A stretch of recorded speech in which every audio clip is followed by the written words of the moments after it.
Hello, everyone. Welcome back. My name is Wendy Winston. I am the lead supported employment and education specialist here at St. Charles. Um, we are presenting the Career Pathway series today. Career Pathways is a series designed to help provide young adults with information and insight on various professions and careers to consider as they develop their own employment goals in lane. Today we have Derwin Pottinger, who is going to be talking to us. He's a former Marine. He also is currently a Milwaukee County Highway Supervisor. So let's tune in, gather this information, see some different professional reflections in your community, and gather some more information today. All right, here we go.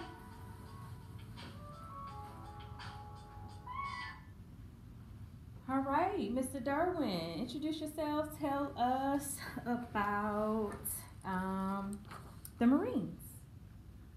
Well, my name is Derwin Pottinger, and I was in the Marine Corps from 2002 to 2006. In my job in the Marine Corps, I was a driver. Um, that's 35, 33. Just a driver in the Marine Corps. Um, how it all, you got, how it all started was I was 19 years old. I dropped out of college, and I knew college was not for me. Okay. So I didn't know where to go from there. So actually, the Marine Corps, they found me, and it was one of the best things that happened to me. Probably in my life. It actually probably saved me. That's amazing. Where did they find you at? Did they come to your college? You saw them at your college? You went to a fair? How did you link up with them? Actually, my friends were plan on going to the Marines. Okay. So I had no intentions on Mm-hmm. going to any Right. armed forces at all. That Mm-hmm. wasn't my plan. I really didn't have a plan at all. Nice. So they were gonna go, and I just tagged along with them to the recruitment station, and I just started taking the ASVAB, which is a test you have to take to get into the Marines.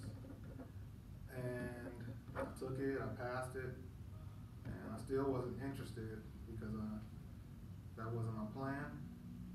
But I ended up going to the Marines. Okay, so I have a couple questions.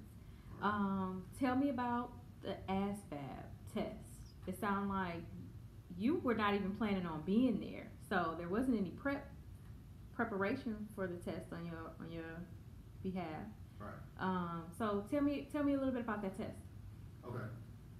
Well, first off, I wasn't that smart. So I'm not saying the test you have to be a genius to pass it. I wasn't that smart. I wasn't that great of a reader. I couldn't speak very well. I was 18 years old, and I wasn't good at math. I wasn't really that good in school. I probably did enough just to get by. So just going to take a test, I was kind of nervous about it, but I went and took it, and I passed it. And it's just really not that difficult.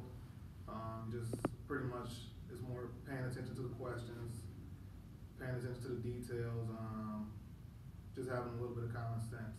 Okay. So. Okay. Do you know if they provide any like additional supports for that test? Like if you wanted to get or feel more prepared, do you know if they offer any of those things? Did it say anything about that in the office? Like. Well, when I was growing up, there wasn't any internet. Well, Oh yeah, yes. there wasn't any smartphones or anything like that. So in the recruiter's office, they did a prep sheet for it. Okay. They had a session where they prepped me for it. My Nice. friends, they did that. I'm pretty sure now they have something online that you can go to make you feel a little bit more comfortable in taking the ASVAB. Absolutely. And then you said at first you were not interested, and then what happened? What happened in between not being interested and you being a Marine? Well, I wasn't doing anything. I was working a fast food job, and I pretty much knew I wanted to do something, I just didn't know what to do. So I just went for it. Okay. How important do you think that is to just go for it? It's huge because if you're not planning anything and there's an option, a way out of the situation that you're in that you don't want to be in, and there's a chance that you could do something better, then just go for it. I mean, Yeah. yeah. It's a lot of young people that are currently in that position, right? Right. I'm not sure what I want to do. I know I want to do something, right? And you just kind of had an opportunity and then went for it. Right. Okay. And change the course of the life. Right. Change your life. Okay. That's amazing. Tell me about the driver. So were you located in Milwaukee? Did you go elsewhere? What did you drive? How often did you drive? What skills were involved in being a successful driver? Tell me about that. So I left here, I went to boot camp, it was in San Diego. First thing is basic training that you have to do. I left basic training and I went to a driver school, an operator school. It was in Fort Leonard Wood, Missouri. Okay. It's about an hour away from St. Louis. So, and Fort Leonard Wood, they teach you how to drive, they teach you how, there's different types of trucks that they had. And you just basically go to school and they teach you how to be a driver, driving different trucks. Yes. And that was just the field I was in. There's anything that you want to be, the Army as well, with the Marine Corps, any kind of trade or anything that probably a young person, as far as computers or anything they want to be or do, is in the Marines or the Army. They can accommodate you. Right. So it sounds like you did some traveling as well with like your training and stations. Tell me about that. Well, my training was, like I said, it was in Fort Leonard Wood, Missouri. Okay. Where I learned how to drive trucks, and I was stationed in Beaufort, South Carolina. Okay. That's where I was stationed for 4 years. For 4 years you were there. For 4 years I was there. I did a lot of traveling. I went to Arizona a few times just to do training in the desert. I went to Honduras, it's in South America, and I went to Iraq 3 times. Okay. So when you were learning all of the different driving techniques and things like that, you had to have your regular license first, I would assume? Correct.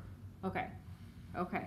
If you don't have that, do you know if that's one of the requirements? Yes, just for the job that I have. Okay. I'm not saying that you don't have to have a driver's license to get in the Marines or the Army or any armed forces. But just that particular. Driver, yeah. You have to have a regular driver's license, just a regular driver's license. Okay, cool.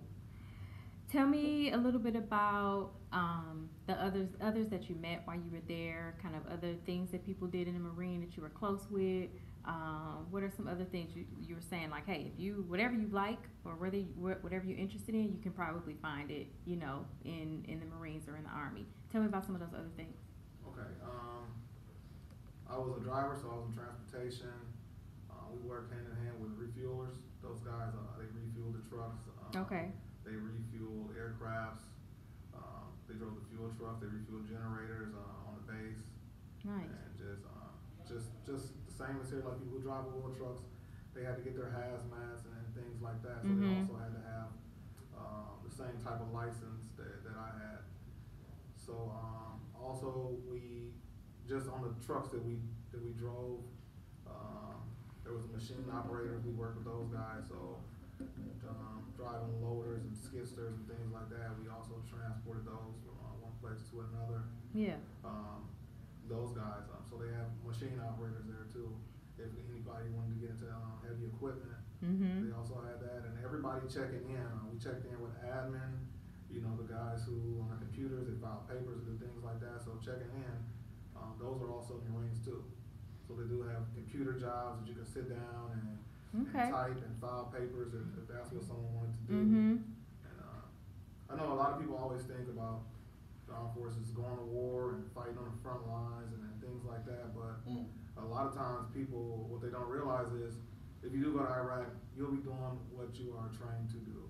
So if you are a mechanic, when you go there, you'll be a mechanic. Yeah. If you're working in admin, if you file papers, when you go there, you'll be filing papers. Okay. You won't be on the front lines fighting or whatever everybody else says like that. If you sign up for infantry, then that's what you'll do. You'll be in the middle of the war. Right. They do have other jobs, so. Yeah. So tell me about some of the other skills, kind of life skills, kind of things that are still with you now that you find that are still a part of yourself from being in the Marines. Be on time. It's huge. Having tact. Just being able to not react to a lot of different situations. I did when I was younger. Yeah. So I can take a lot more respect for what people do, or respect what everybody do, even if it's small. Yeah. I appreciate people. Just being organized and disciplined. Those are a lot of the traits that I received in the Marine Corps that I didn't have before I went in. Yeah. How are they showing up now? In the job that I have now, I mean, just being a supervisor, I would have never got this far if I wasn't in the Marines. One of the biggest things is being on time. A lot of people can't be on time. Yeah. I like to show up 15 minutes early, do my job, and work hard, be respectful of others, and just work with different people. It doesn't matter where they're from, right, or what color they are, or anything like that. That's a lot of things that I had to deal with in the Marine Corps, so I still do it. I'm still dealing with it now. I mean, not dealing with it, but I'm still doing the same thing now. Just right. with different people. Just in a different space. Right. Okay. Right. So it sounds like you got to travel. Where did you live at when you were? Did you have to find your own living quarters? How does that work when you're traveling and in the Marines? So that was one of the awesome things.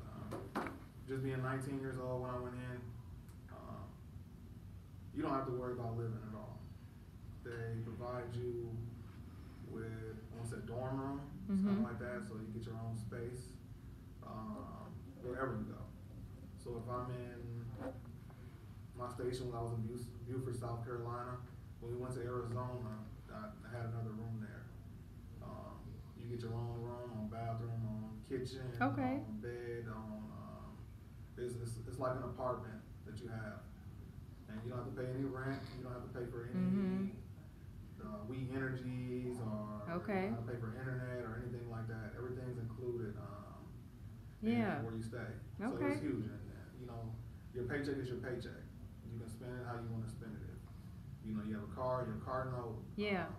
And you can spend it on that if you want. If you want to. Right. Okay. So there is like a bi-weekly check, like when you working, or the 1st and the 15th? 1st and 15th. Okay. Every 1st and every 15th. Okay. All right. And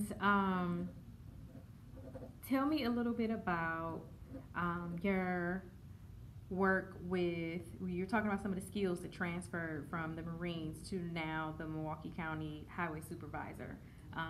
Tell me about that. What does it look like? Just being able to drive for long periods of time. I don't have to drive as long as I did in the Marine Corps, but I can drive for long periods of time without getting tired. Just loading and unloading different trucks, tying them down, working with other people. Just as a team, Definitely. Almost everything from the Marines, I didn't know it when I was younger to the job I have now. Everything that I learned when I was younger transferred over to now. That's good. That's nice. It's kind of like served as like a foundation to not only like your professional but like personal worlds, some of the skills. Beautiful. Tell me about what highway supervisor does, how long you've been doing it, what do you do? Tell us about that. Okay. I'm going to get right into that. One more thing about the Marines. Oh, yes, please. Absolutely. Outside of everything that I said, it's fun. Yes. If anybody can imagine, every kid is 18 to 19 years old, getting paid at the same time. Yeah. Having a car, going to work at 7 or 8 or 9, and you're getting off at 4 or 5, having their own money, having their own cars, 18, 19, everybody living around each other, having a free gym, being able to do what you want on your free time. Yeah. As far as inside the rules, I mean, you can't go Mm-hmm. robbing anybody, but Right. it was a good time. Mm. And if anybody doesn't have any plans or anything like that, as far as Mm-hmm. school, if school's not your plan, then I would advise everybody to go to the Army, to the Marines, to the Air Mm-hmm. Force, to the Navy, and just get that experience, or Yes. just get that little buffer in so you can figure out Mm-hmm. who or what you want to be. And then if you don't want to make a career out of it, because you can retire in 20 years. If I stayed Mm-hmm. in, I would be retiring this year. Yeah. So, you know, if that's something that you really want to do and you don't have anything planned outside of high school, then that's a great choice to make. Yeah. It's a great choice. Are you able to choose to like stay near home, or is that No, okay? no, it's not. You can choose where you would like to be located, Mm-hmm. as far as east, west, north, or south. Okay. You can pick that, but you can't pick the city or state. Okay. Not within the first 4 years, Mhm. maybe after 4 or 6 Understood. years. Right? Okay. All right. And then I think I had another question too about the Marines. Like, you hear a lot about like PT, like in the mornings, and Right. you know, are you all like working out, learning about healthy living? You know, eating is how much of that is involved in the Marines' life? Well, if you want to eat for free, you can eat for free. Yeah. We do have breakfast, lunch, and dinner served on base. Awesome meals. They have chefs. Wow. They can accommodate everybody. That's first. So if you go and you spend all your money in the weekend, just Yeah. you got somewhere to stay and you got somewhere to eat. Yeah. Because I did that a lot. Yeah. So, Yeah. But as far as those other PT. Yeah. PT in the morning. One, you're gonna be in shape anyway. So Mhm. they're gonna make sure you stay in shape. Yeah. Monday, Wednesday, Friday, we worked out in the morning. Sometimes 5, sometimes 6 o'clock in the morning. A lot of people don't think they can get up that early, but you can. Mhm. Everybody does it. There's going to be everybody with you around Yeah. you. So if you're not up, they got guys looking out for you. Just Yeah. remember, everybody's a family in there. So if you got problems waking up, Mhm. they'll have somebody come and wake you up in the morning or help They you. say, "You look getting out up." for you. Right. Getting up and you don't work out. You don't run. Okay. And did that just become part of the lifestyle? It did. It's just part of what we do. So Yeah. you know, Monday, Wednesday, Friday, if those are the day they choose to run, we up 5, 6 o'clock in the morning. Okay. And we're at work. Work is only, if you stay on base, it's about 5 minutes away from where you stay. Mhm. You So can you walk. Get up, right. Most people do walk. But Okay. They don't have cars yet. So Yeah. you get up and you go to work and Mhm. you know you run and you come back home. You get an hour or two to Yeah. eat and get back dressed and you Okay. get to work. So All right. Did you enjoy the traveling? yes and no. Okay. Yes and no. I wasn't used to it. So Yeah. you know, being young, I had to get used to. All right, I got to put all my stuff things in Mhm. storage. I got to put my car in storage. It's all free. Right. You know, and then I gotta go to Arizona or somewhere like that and stay there for 6 months Yeah. or 4 months. So it was just getting used to. Did they help you with that organization? Yes, they Okay. help you with everything. Okay. And everything is always free. Okay. And if it's not free, well, it's always free. And if it costs money, then they'll reimburse you. Okay. Yeah. And what office are you still connected with? Any recruitment offices or anything here in Milwaukee that you can shout out or inform but about? I do not. I am not, but I did find the locations of the Marine. Okay. Yeah, they had there's one in Brown Deer. Mhm. I didn't write the address down. It's okay. I did that. Yeah. There's actually they don't have any in Milwaukee now, so that was new. So they will have one in Brown Deer. They have one in Menominee Falls and one in Greenfield. Okay. Excellent. Thank you for looking that up. So if you have any questions, you're able to kind of do a Google search, you know, Marine offices. All on Google. Yeah. Okay, great, great. All right, so Milwaukee County Highway Supervisor. Tell us how long you've been doing that, and tell us a little bit about a day in the life, what the duties are, the responsibilities are. Okay, I've been there for 14 years. So I got out the Marines, I worked a job for maybe a year, and then I went to the highway department. My day in the life is different from everyone else who would just start. As being a supervisor, my Mhm. day starts pretty much at 6:30 instead Okay. of 7. Everybody usually has to be there at 7. Yes. So I'm there a little bit earlier. earlier. I'm getting everything ready as far as people getting everything ready for everybody else. Okay. So what does that look like, the prep? The prep for me is figuring out I know what jobs they're having, but figuring out who's going to do the jobs. Okay. There's people calling to work every day, so sick or emergency having. So I might have my schedule for the day, but it might change. Right. Because this person's off, then I got to fill in. Mm-hmm. So 30 minutes early gives me a little time to get ready for people calling in and make adjustments. So sure. Everybody's there at 7. I like to be out there maybe at 7:05, giving out assignments. Okay. What does assignments look like? What are you all responsible for? Okay. So in the summertime, we do a lot of asphalt work, not huge roads or anything like that, like a road construction. Okay. But we'll do maybe 2 foot by 4 foot section. It needs to come out of the road. It's kind of a huge pothole. We might take that out. Right. And we might put asphalt in there. So we do a lot of that. We do a lot of tar on the roads. The tar is pretty much maintenance.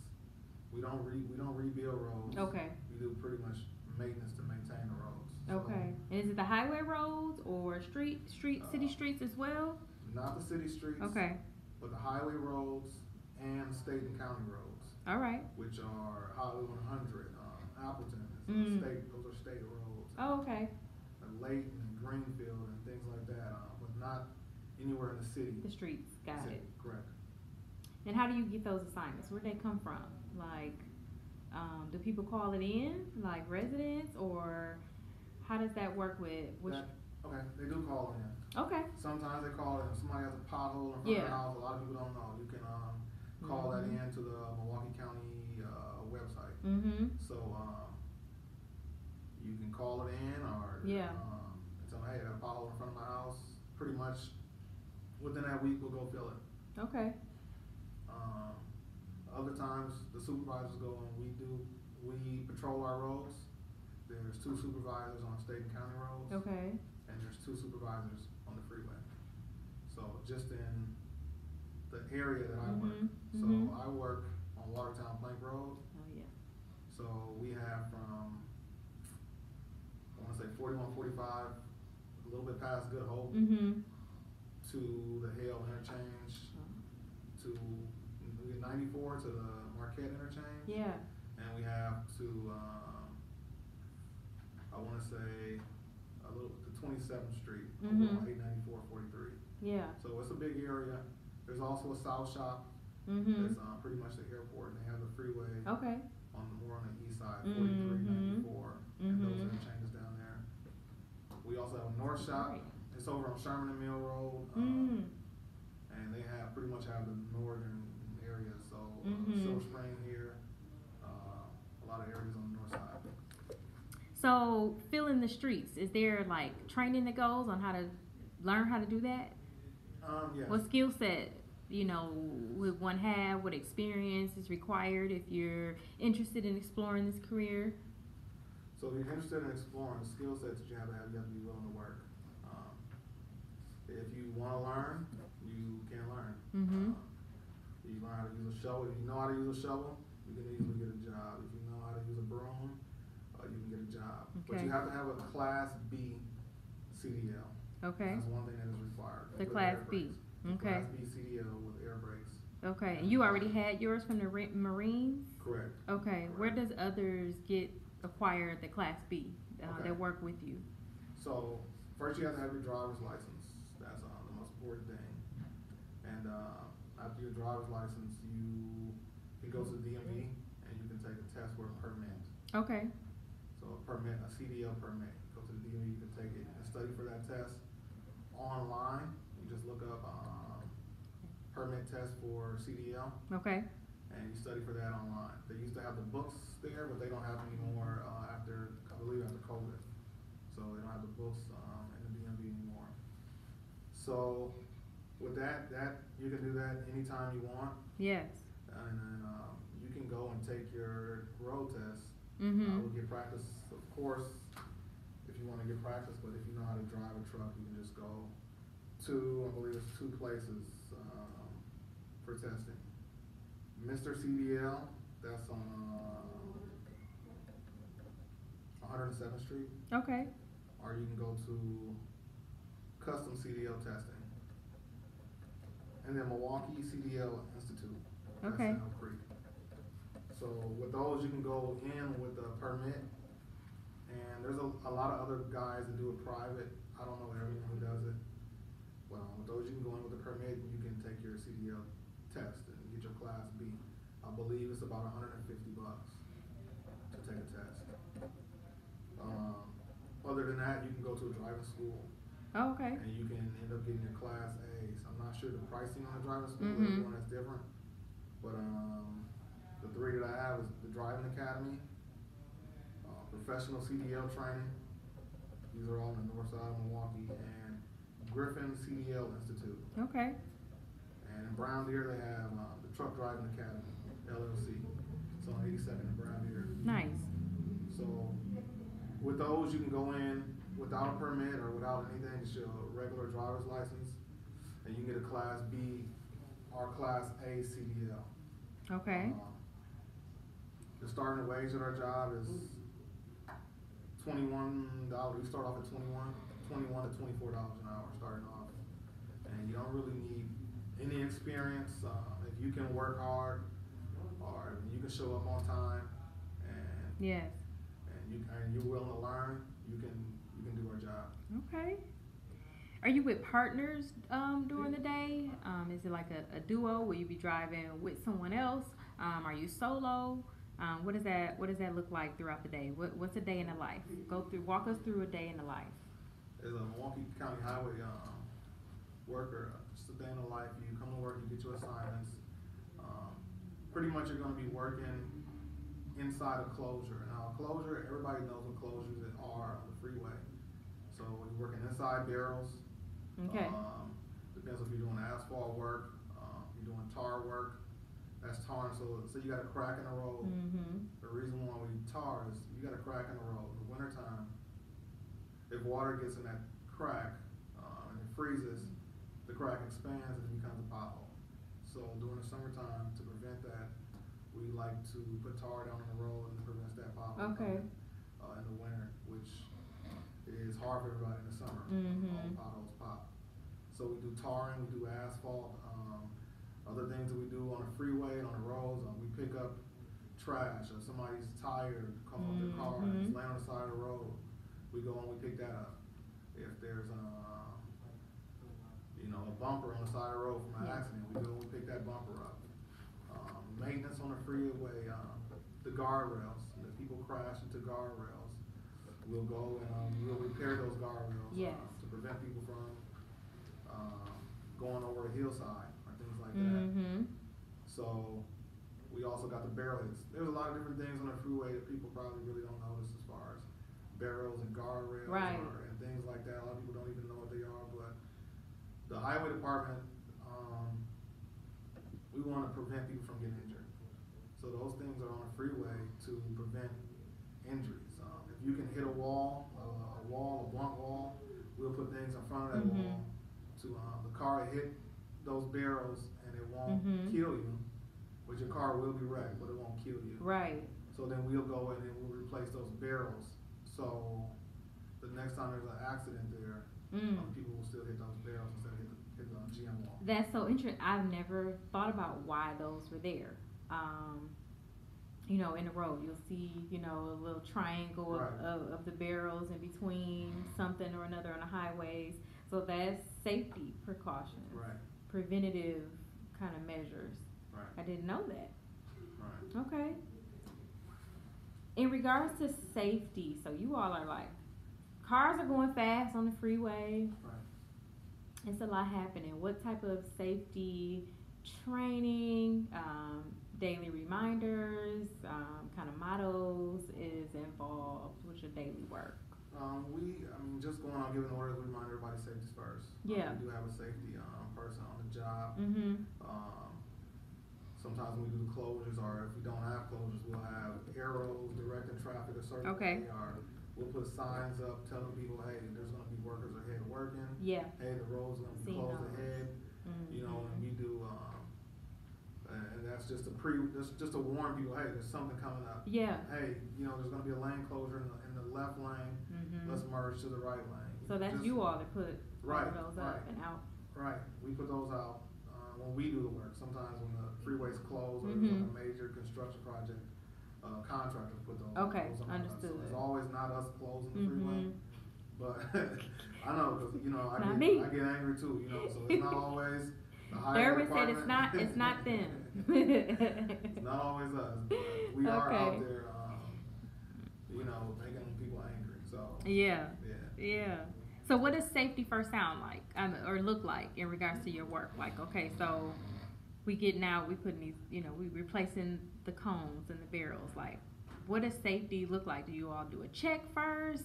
You lay the cones out to kind of create a space between the cars and your work area. Like, what does safety first look like on the freeway when you trying to work? Well, one thing you can never be too safe. Yeah. So you got to put extra barrels where you're working. Put extra barrels. I mean, can a car still come in those barrels? Yes. Has it happened? Yes. So the job is dangerous. I can say that first.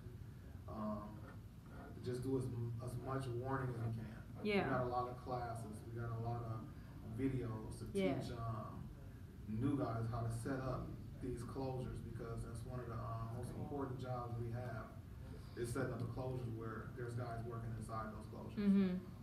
So if you come there in your first year, you pretty much should not be doing the closure. You won't be.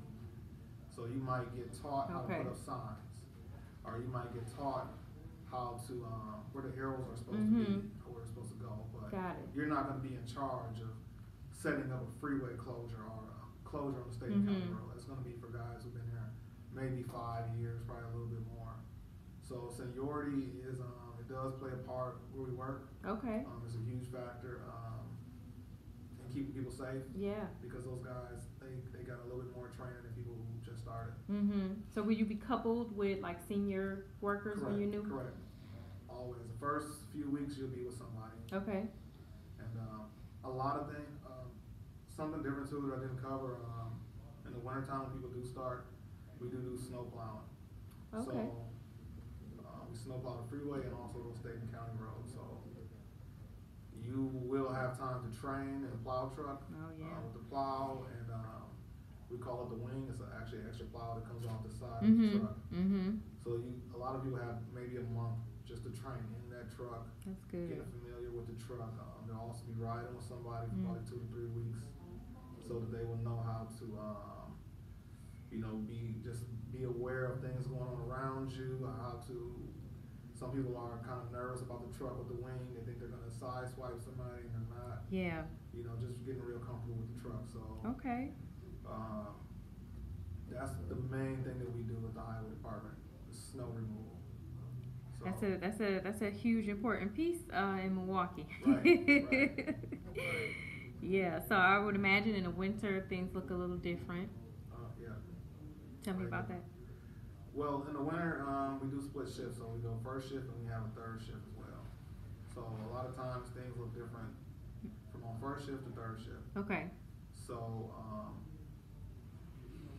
just knowing your route is one of the most important things you can know as an operator when it's not, because there might be a curve here. You only know that if you know where you're going or what's on your route. Absolutely. So everyone who's new will start on day shift for at least 2 weeks. That makes sense. And even if they start in the winter where they're supposed to be on third, they'll go over their route in the daytime for about 2 weeks, and then come to nights, and they'll still learn their route at night because it's different. For another 2 or 3 weeks. That makes sense. Where would one go to look for more information about county jobs? How did you apply? I think the easiest thing to do, instead of all the dots or things like that, just Google it. Yep. Milwaukee County Highway Department jobs. Awesome. Yeah, Milwaukee County Highway Department jobs. Or if you're looking for a job in the county, you can go to Milwaukee County jobs. Yep. And it'll show you different jobs inside Milwaukee County. Awesome. Well, we appreciate you coming today, Derwin. We thank you. And you young people, beautiful reflections in a community of people who are doing great things. If you have any additional questions, come into Owen's Place. We'll be happy to discuss. We'll see you at the next Career Pathway Series. Peace.